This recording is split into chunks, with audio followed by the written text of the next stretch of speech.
નમસ્કાર દર્શક મિત્રો, હું દિલીપ કુમાર પરમાર, એન્કર, એક્ટર અને સિંગર. ફરી એકવાર સિને સરિતાના માધ્યમથી આપની સમક્ષ હું ચલચિત્રની વાત લઈને ઉપસ્થિત થયો છું. આપ તમામ દર્શક મિત્રોનો પ્રેમ લખલૂટ મળતો રહ્યો છે. આવી જ રીતે આપનો સાથ, સહકાર અને પ્રેમ મળતો રહે એવી અપેક્ષા. જી હા, સિને સરિતા અલગ અલગ પિક્ચરોની અલગ અલગ વાત આપ સુધી પહોંચાડે છે. એમાંની આજે એક અલગ જ પિક્ચરની વાત અમે આપ સુધી પહોંચાડવા જઈ રહ્યા છીએ. જી હા, ચલચિત્રનું નામ છે કુળ દીપક. જી હા, કુળ દીપક એટલે સ્વાભાવિક છે પરિવારમાં આગમન થનાર બાળકની જ વાતો હોય. કયું પરિવાર એવું હશે કે જેના ઘરમાં દીકરો કે દીકરી જન્મે અને એ ખુશી ના હોય? ઘણા પરિવાર એવા હોય કે જેમને ત્યાં બાળક જન્મ લેતું નથી, વાંઝ્યાપણું સહન કરવું પડે. સરસ મજાની આ કુળદીપકની વાર્તા, જેના નિર્માતા ચંદુ એસ ખોબચંદાણી તથા આરસી તથા રમણલાલ દેસાઈના નિદર્શનમાં કુળદીપક ચિત્રનું નિર્માણ કરવામાં આવ્યું.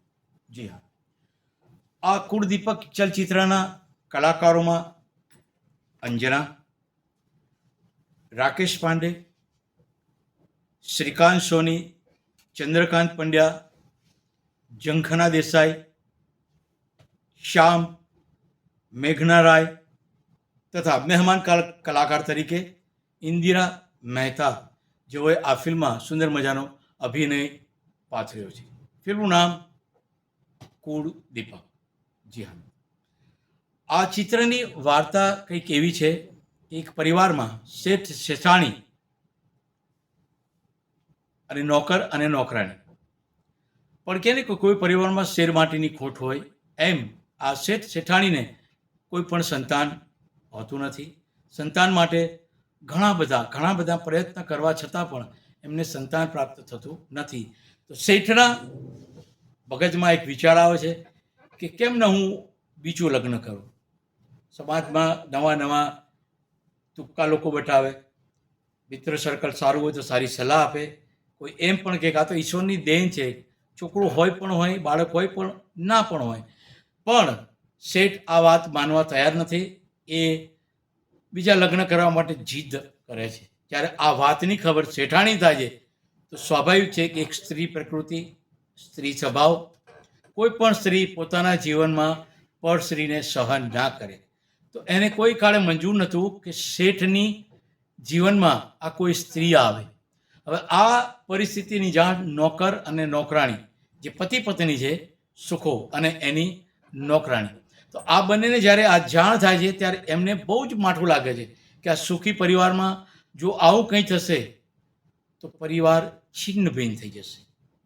તો આ પરિસ્થિતિથી શેઠાણીને સમજાવે છે કે આનો કોઈ આપણે રસ્તો કાઢીએ. તો કહે ને કે તમારી પાસે જો નસીબ સારું હોય, તમે સારા હોય તો તમને તમારા ત્યાં કામ કરનાર નોકર પણ બહુ સારા મળે. આ શેઠ શેખાણીના નોકર એટલા જ વફાદાર હતા, એમણે એક સરસ ટૂંકો કર્યો. સુખો જે એમનો નોકર, એના પત્નીને સારા દિવસોના સમાચાર મળ્યા. સારા દિવસોના સમાચાર મળતા નોકરાણીને વિચાર કર્યો કે કેમ ન હું આ મારું બાળક શેઠાણીને આપી દઉં. સુંદર વિચાર લીધો, પણ આ શક્ય નથી. તો એની માટે નોકર, નોકરાણી અને શેઠાણી મળી અને એક વાત શેઠ સુધી પહોંચાડે કે શેઠજી, બહુ જ સુખના સમાચાર છે, સારા સમાચાર છે. શેઠાણી ભગવાનની કૃપાથી સારા દિવસ ચાલે છે, આનંદની વાત છે. આમ થતાં આ બાજુ નોકરાણી ત્યાં દીકરો જન્મે છે. નોકરાણી પોતાના દીકરાને શેઠાણીને સોંપે છે. દિવસ જતાં છોકરો મોટો થાય છે અને કુદરતનો ચમત્કાર તો જુઓ. કહે ને કે તમારું વાંઝિયા મેળું 1 વર્ષમાં પણ તૂટી જાય, 2 વર્ષમાં પણ તૂટે, 5 વર્ષે પણ તૂટે. આ જ રીતે શેઠાણીને ઈશ્વરના આશીર્વાદ થાય છે અને વાસ્તવિક જીવનમાં શેઠાણીને સારા દિવસો જાય છે. એટલે શેઠાણીના કુખે પણ દીકરાનો જન્મ થાય છે. દીકરાનો જન્મ થતાં શેઠાણીને જે નોકરનો દીકરો હતો, સુખાનો દીકરો, એનાથી એને અણગમો થવા માંડ્યો. લાલચ ભરેલું જીવન, શેઠાણી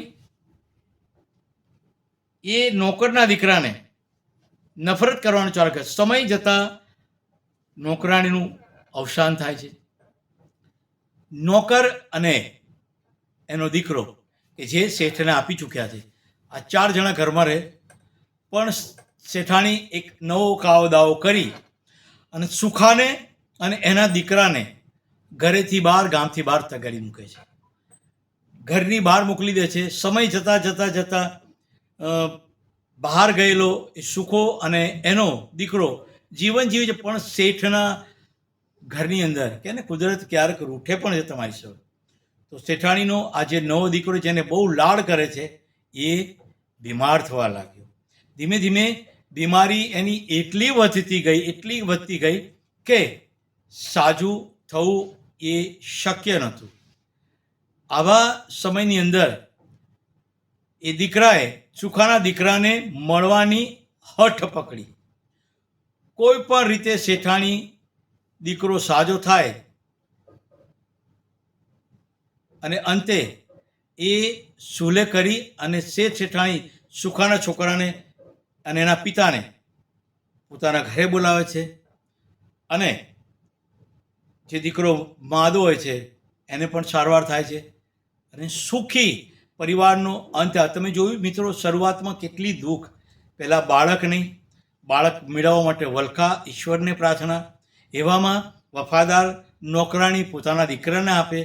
પછી જ્યારે પોતાનો દીકરો આવે ત્યારે જે દીકરો એમને પહેલાં વારસામાં મળ્યો હતો એને નફરત કરી અને ઘરેથી તગડી મૂકે.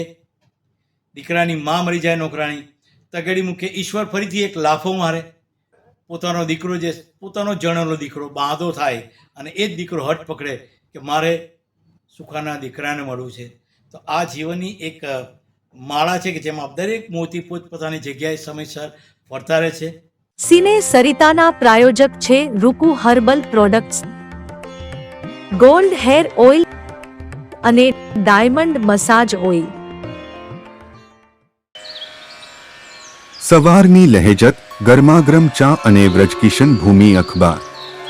વ્રજકિશન ભૂમિ, સિને સરિતાના મીડિયા પાર્ટનર. સુંદર મજાની આ કુળદીપકની વાર્તા, સુંદર મજાનું આ ચિત્ર અમને તો બહુ જ ગમ્યું. કુળદીપક, આશા રાખું આપને પણ ખૂબ જ ગમ્યું હશે. આ ચલચિત્રને યુટ્યુબ પર અથવા તો યોગ્ય ક્યાંય તમને વ્યવસ્થા લાગે ત્યાં આગળ આપ એને ફરીથી નિહાળશો, આપને ખૂબ મજા આવશે. સુંદર મજાનું ચિત્ર છે. અહીંયા ચલચિત્રની વાર્તા હું પૂર્ણ કરું છું. જતાં જે પ્રમાણે હું કહું છું એ પ્રમાણે, જય જય ગરવી ગુજરાત. આ છે ગુજરાતી ચલચિત્રનો ઇતિહાસ.